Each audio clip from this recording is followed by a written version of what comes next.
Hey all, Chris Bassett here, and I'm playing Final Fantasy XI on the HorizonXI server.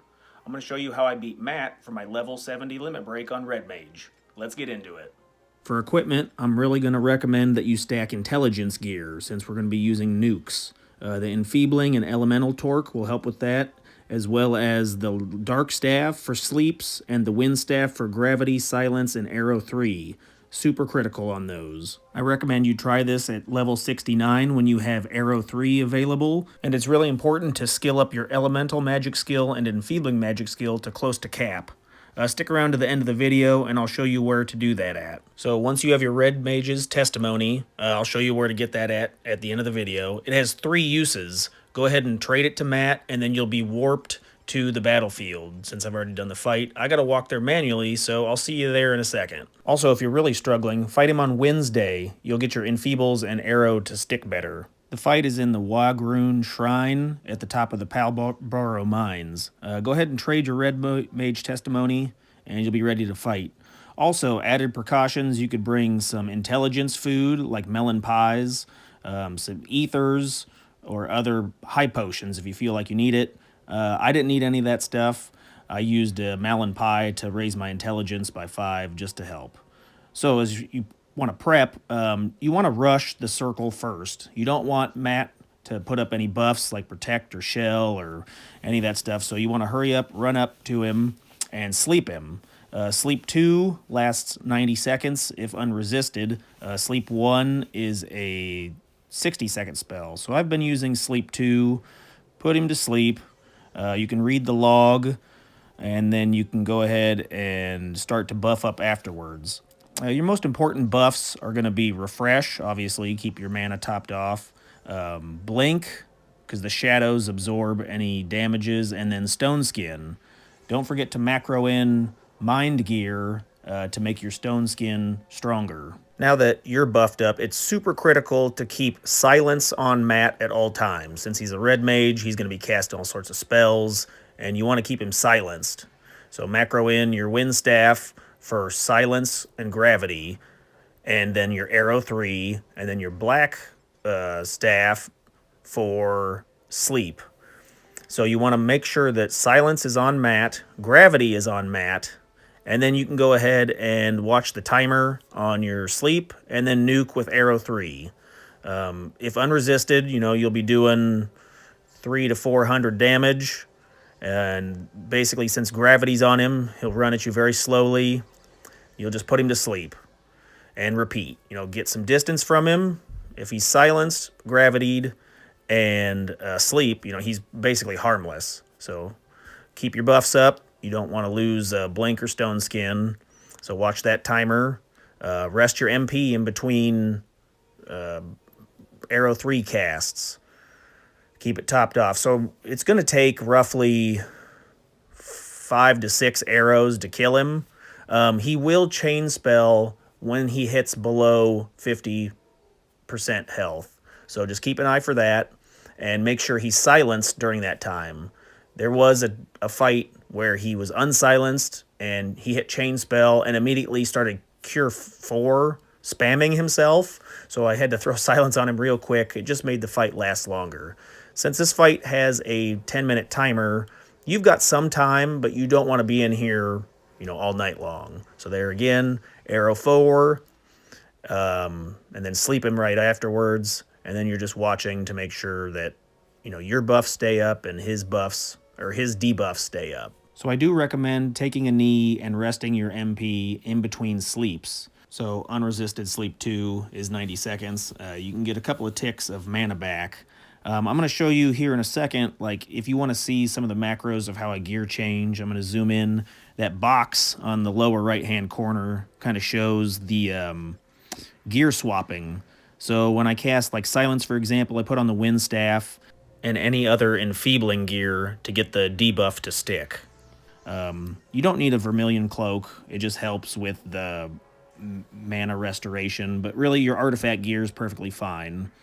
Gravity is Wind Staff and Enfeebling, Torque, and then Arrow 3 would be the Wind Staff and Elemental Torque with Intelligence gear.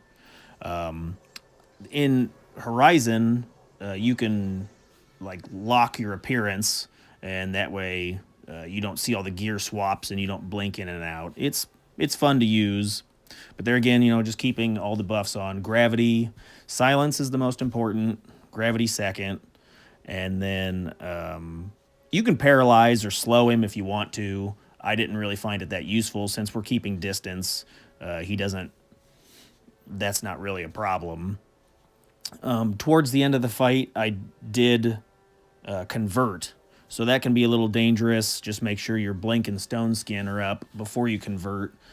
You can cure 5 or cure 4 yourself, and then carry on with a 3/4 full mana bar.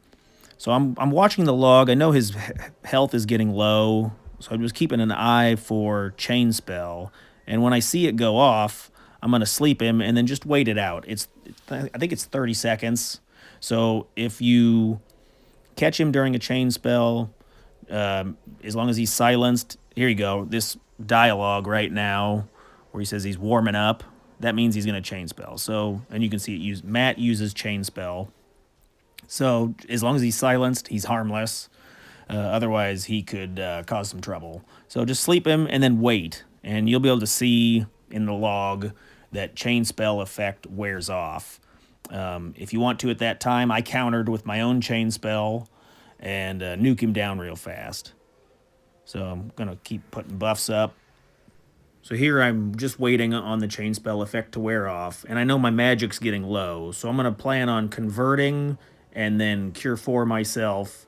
I'm also making sure that all the debuffs are fresh, as well as my buffs. I don't want stone skin and blink to drop while I convert. As long as you keep an eye on the sleep timer and make sure that it won't wear off when you convert, you're relatively safe. So I know this is a decent time to convert. I healed myself, and then I see Matt's chain spell wear off. So I buff up, then I cast my own chain spell and arrow 3 him down, 3 or 4 times, and he's done.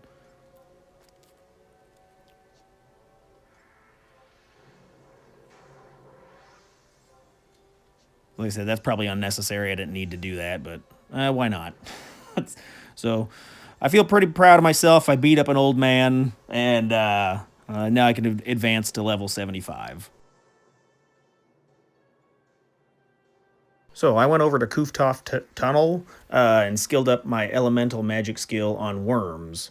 If you scroll over on the region map to the left, and it says Valbo, and right here in between the two is Kuftal Tunnel. If you have the outpost, you can warp there with this Gabi in Lower Juno.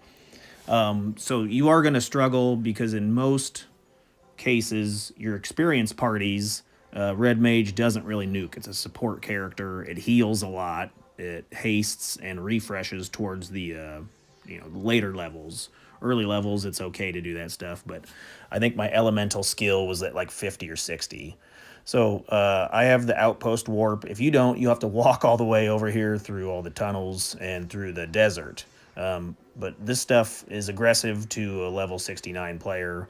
So go ahead and sneak an invisible, and you can see right there where it says the Kuftal Tunnel entrance. I'm just going to run over there, and then we're going to find a worm in the ground. Also, everyone, please scream at me in the comments because I don't know how to pronounce any of the words in this game. So yeah, feel free to correct me and shame me and beat me. But so we're just going to go ahead and walk through the map. Sneak is important for the crabs and whatnot, but you're just going to want to find a worm that's in the ground. The good thing about fighting worms is they are stuck in whatever location. So you can actually put yourself at a long enough distance that they can't use their TP moves. So like there's one there. I'm just put him out of range. As long as you stick him with silence, and then they won't be able to do anything to you. So they'll just sit there and keep silence up. Then you can freely nuke and rest if you want. You can sleep as well, put him to sleep to rest your magic. But Blink and Stone Skin are going to be your most important thing here, because if the silence does wear off, then it'll cast like Quake or Stone Guthrie or some other really powerful earth magic. So as long as he's silenced and you're out of range, they're just free game. So then you just spam your lowest magic skills back and forth to get skill ups. So I was here, I don't know, maybe 2 or 3 hours just fighting worms back and forth until I skilled up. I think the cap here, the worms are like level 60-ish.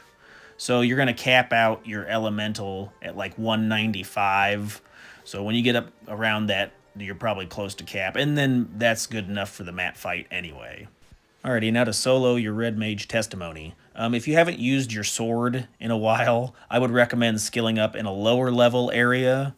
Skill up your sword incrementally according to the mob level. Like go to a level 30 area and skill up there, and then a level 50 area and skill up there.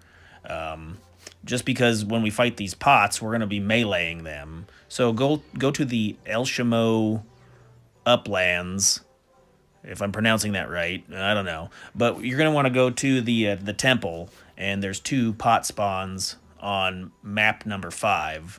So we're going to work our way over there, and I'll show you where they spawn at.